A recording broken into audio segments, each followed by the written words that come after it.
One redefined comedy with a camera. The other defined a decade with a couch. The Office versus Friends, two of the most beloved television series ever made, 9 head-to-head rounds, and one definitive verdict. The greatest sitcom debate ends today. In the left corner, The Office, the American adaptation of Ricky Gervais's mockumentary masterpiece, 9 seasons of cringe comedy, workplace absurdity, and some of the most memorable characters in television history.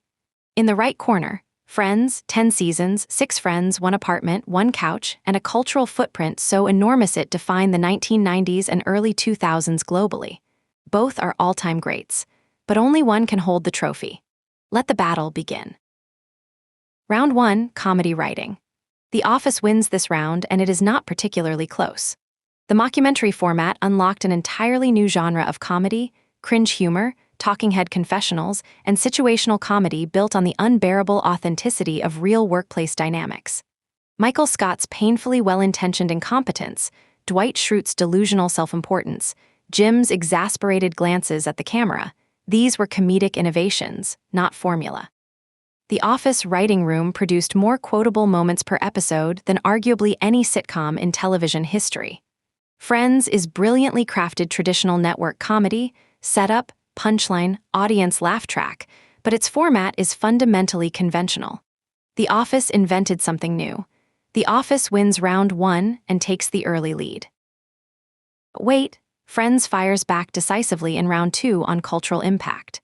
Friends coined phrases that entered everyday language globally. How you doin' became a universal greeting. The coffeehouse culture Friends depicted at Central Perk directly influenced the explosion of independent coffee shops throughout the late 1990s and early 2000s. Rachel's layered haircut was copied by millions of women across dozens of countries and became the most requested hairstyle of an entire decade. Friends aired in 220 countries and territories, dubbed or subtitled in languages worldwide, and became the defining pop culture touchstone of its era in a way that transcended language and geography. The Office is beloved, but Friends shaped a decade. Friends wins round 2 and ties the score at 1-all. Round 3, Character Development. The Office wins this convincingly.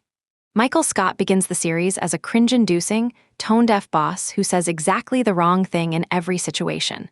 By the time he leaves in season 7, he has become one of the most beloved characters in television history, a man whose desperate need for connection and love was always visible beneath the buffoonery. Dwight's arc from absurd antagonist to loyal, vulnerable friend is extraordinary.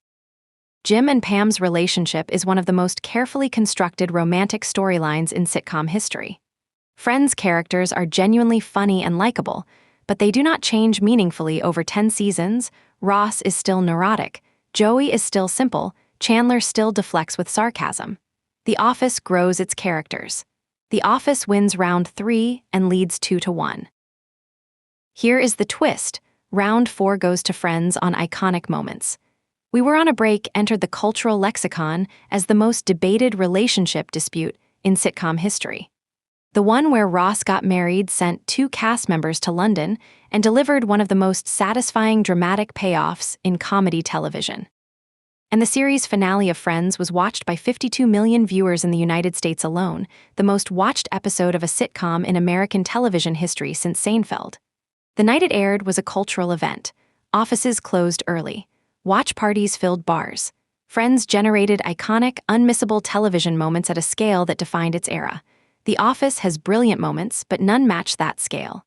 Friends wins round 4. Halftime, tied at 2-all.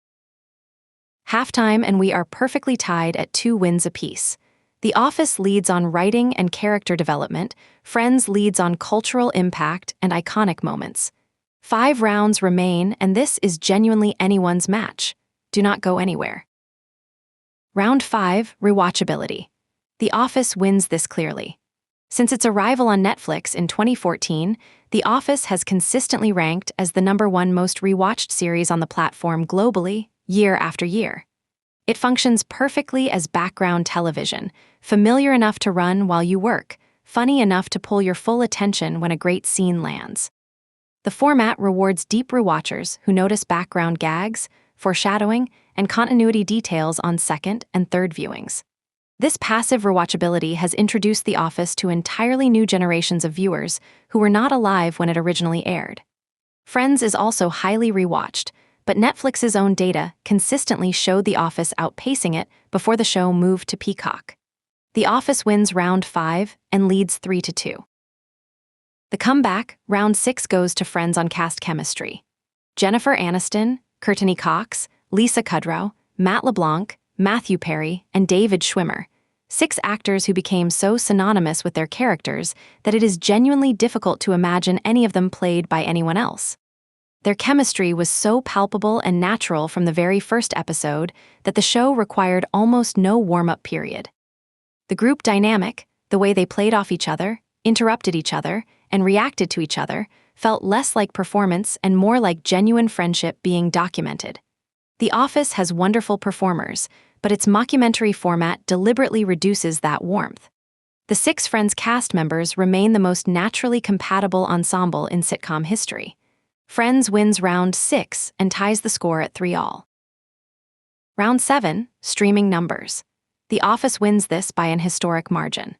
In 2021 alone, The Office was streamed for 57 billion minutes on Netflix in the United States, the most of any television series in the history of the streaming era. This figure was so extraordinary that Netflix reportedly offered hundreds of millions of dollars to retain the license before NBC Universal pulled it to anchor Peacock's launch. The Office's streaming dominance was the direct reason NBC Universal built an entire streaming platform around one show. Friends performs well on streaming and holds consistent top 10 positions on Max globally, but its total minutes streamed do not approach The Office's record figures. In the streaming era, The Office rewrote the rules of catalog value. The Office wins round 7 and leads 4-3. Round 8, awards and recognition. Friends wins on formal competitive recognition. Friends won the Emmy Award for Outstanding Comedy Series in 2002, received multiple Golden Globe nominations for Best Television Series, and earned individual acting nominations for all 6 lead cast members across its 10-season run. Jennifer Aniston won the Emmy for Outstanding Lead Actress in 2002. The series was recognized during its broadcast run with the kind of awards attention that validated it as a prestige production by the industry's own standards. The Office won a Peabody Award and earned numerous nominations, but it was famously overlooked at the Emmy level during its peak creative years. The formal awards record belongs to Friends. Friends wins round 8 and ties the match at 4-all. Final round, and everything is on the line. The final round, legacy and influence. The Office wins this decisively.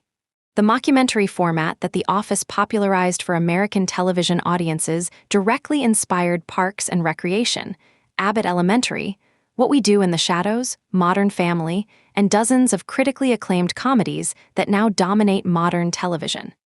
The Office's creative DNA is woven into how comedy is made today. When you watch Abbott Elementary, currently one of the most acclaimed shows on television, you are watching The Office's direct creative descendant. Friends influenced fashion, language, and coffee shop culture, but it did not change how television comedy is structured or filmed. The Office changed the grammar of the medium itself. The Office wins the final round and takes the match 5-4. The Office is the greatest sitcom of all time. After 9 rounds, the final score is The Office 5, Friends 4. The closest possible result in the greatest sitcom debate. The Office wins on innovative writing, character growth, streaming dominance, and the creative influence that reshaped all of modern comedy. Friends wins on global cultural impact, all-time iconic moments, perfect cast chemistry, and competitive awards recognition, and it absolutely belongs in any conversation about the greatest television ever made. But when every category is weighed, The Office holds the trophy. Which side are you on? Let us know in the comments.